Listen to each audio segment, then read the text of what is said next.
Imagine this. You're sitting in a meeting, someone says something that instantly frustrates you or you don't like. Your heart rate goes up.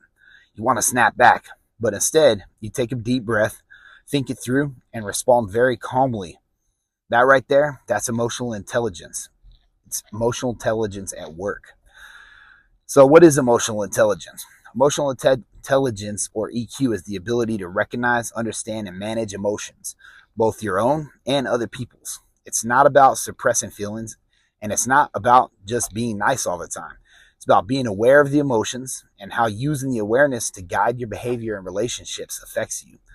So, what happens when psychologists often break EQ into categories? Usually they break it into 5 areas, right? Self-awareness, knowing what you're feeling and why. Number 2, self-regulation, managing emotions instead of being controlled by them. Number 3, motivation, staying driven even through challenges. Number 4, empathy, understanding how others feel. Number 5, social skills, building healthy, effective relationships. That's the 5 things that psychologists talk about.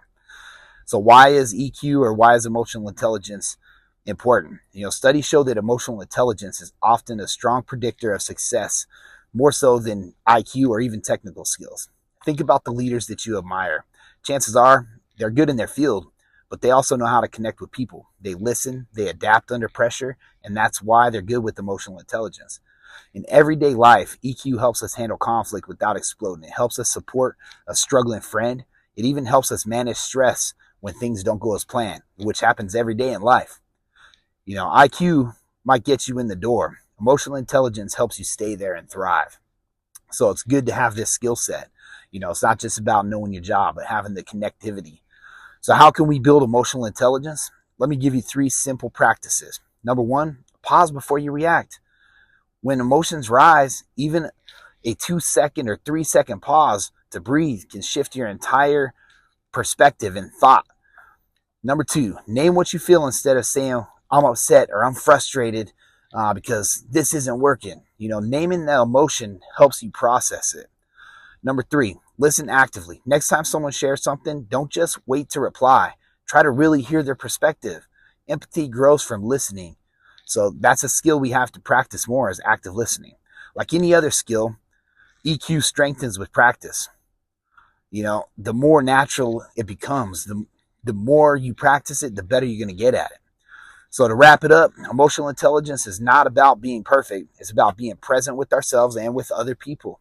So next time emotions start to rise, pause, notice, and choose how you want to show up. Because in the end, how we manage emotions shapes not just our success, but also the quality of our relationships and our lives. It helps create those relationships and those people around us.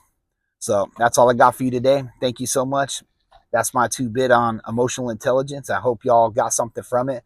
Just a short one today, but I feel that's one of the skills that young Americans need to really work on, especially in the light of the events that have happened recently with the Charlie Kirk and Evergreen and the lady being stabbed on the subway and different things that are happening around the world. I think that it's very quick to point a finger and not see other people's points of view, where if you actually pause and we think about what's going on and take it for the face value that somebody lost a husband, somebody lost a father. It's not about right versus left or political parties or beliefs and convictions, because we all have our convictions. It's easy for someone to point their finger and say, oh, he's racist, or oh, he is a misogynist, or whatever you want to say about the guy, or even the kid, that took his own life in the Evergreen shooting. You can sit there and point fingers at him for being a school shooter, but there's things that led up to that event.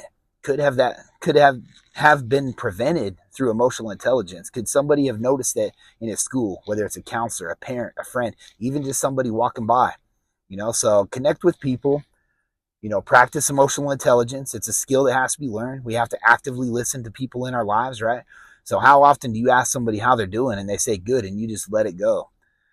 Can you hear the struggle? Can you hear the pain in their voice? Can you hear the excitement if they're having a great day? Emotional intelligence is picking up on those small cues that allow us to be human, right? It's not about political party or religious beliefs or where you're at or where you're from.